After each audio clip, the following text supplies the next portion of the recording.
തെരഞ്ഞെടുപ്പ് കനത്ത തോൽവിക്ക് കാരണം പിന്നോക്ക സമുദായ വോട്ട് നഷ്ടപ്പെട്ടതാണെന്ന് ആലപ്പുഴയിലെ CPIM നേതാവ് AM ആരിഫ്. മുസ്ലിം സമുദായത്തിന്റെ വോട്ട് പോലും തനിക്ക് കൃത്യമായി കിട്ടിയില്ല.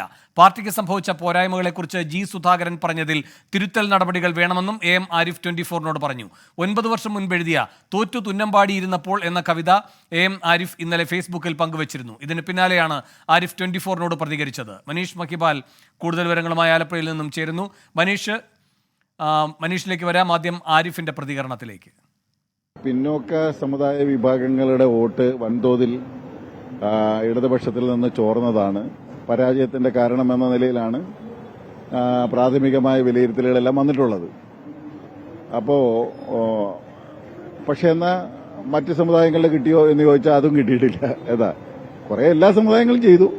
എന്നാൽ പ്രതീക്ഷിച്ച പോലെ മുസ്ലിം സമുദായം വർഗീയമായി ചിന്തിച്ച് നമുക്ക് വോട്ട് ചെയ്തിട്ടുമില്ല.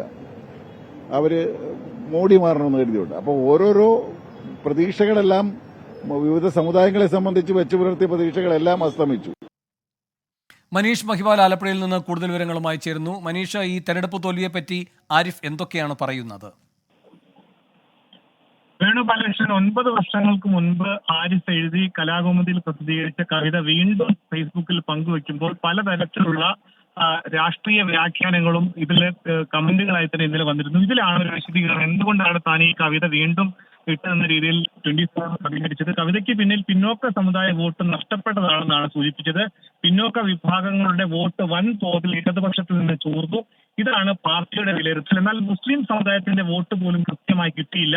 എല്ലാ സമുദായത്തിലും കൊണ്ടുവച്ച പ്രതീക്ഷകളെല്ലാം അസ്തമിച്ചു. ഒപ്പം തന്നെ 9 വർഷങ്ങൾക്ക് മുൻപ് താൻ ഈ കവിത എഴുതിയത് BDJS-മായി ബന്ധപ്പെട്ട് BDJS-ന്റെ ആശയത്തെ വിമർശിച്ചുകൊണ്ടാണ്. നായർ മുതൽ നായാടി വരെ എന്ന ഒരിക്കലും നടക്കാത്ത ഒത്തുചേരൽ, അത് ഹൈന്ദവ സംഘടനയിലെ കുറച്ച് സമുദായങ്ങൾ മാത്രം സംഘടിച്ചുകൊണ്ട് ഒരിക്കലും നടക്കാത്തൊരു ഒത്തുചേരലാണ്. അതിനെയാണ് താനെന്ന് വിമർശിച്ചത്.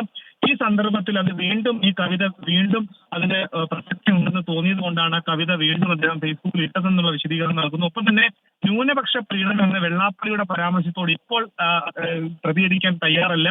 വെള്ളാപ്പള്ളിയുടെ പരാമർശങ്ങളിൽ പാർട്ടി ഒരു നിഗമനത്തിൽ എത്തിച്ചേരും. അത് വലിയ ചർച്ചയായിട്ടുണ്ട്. ഇത് സംബന്ധിച്ച് പാർട്ടി ഒരു അഭിപ്രായം പറയട്ടെ. ഒപ്പം തന്നെ G. സുധാകരന്റെ കേന്ദ്ര മോദി മന്ത്രിസഭ അഴിമതി മുക്തവും മോദി ശക്തനും എന്ന സുധാകരന്റെ പരാമർശത്തിൽ ഇപ്പോൾ ഇമാതിരി വിലയിരുത്തലൊക്കെ തന്നെ സുധാകരൻ മുമ്പ് നടത്തിയിട്ടുണ്ട്. അദ്ദേഹത്തിന്റെ വീക്ഷണമാണ്. അത് താനല്ല, പാർട്ടിയാണ് അതിന് മറുപടി പറയേണ്ടത്. പാർട്ടി വോട്ടുകൾ ചോർന്നു എന്ന സുധാകരന്റെ ആക്ഷേപം, അതിലെ തെറ്റും ശരിയും സംബന്ധിച്ച് താൻ വെളിയിൽ അഭിപ്രായം പറയുന്നത് ശരിയല്ല. പക്ഷേ G. സുധാകരൻ പറഞ്ഞത് പാർട്ടിക്ക് സംഭവിച്ച പോരായ്മകളാണ്. അദ്ദേഹം അത് തുറന്നു പറഞ്ഞു. അത് പരിഹരിക്കാനാണ് പാർട്ടി ശ്രമിക്കേണ്ടത് എന്ന രീതിയിലുള്ള പ്രതികരണമാണ് AM ആരിഫ് 24നോട് നൽകിയത്. ശരി, മനീഷ് മഹിബാലാണ് ആലപ്പുഴയിൽ നിന്ന് വിശദാംശങ്ങൾ നൽകിയത്.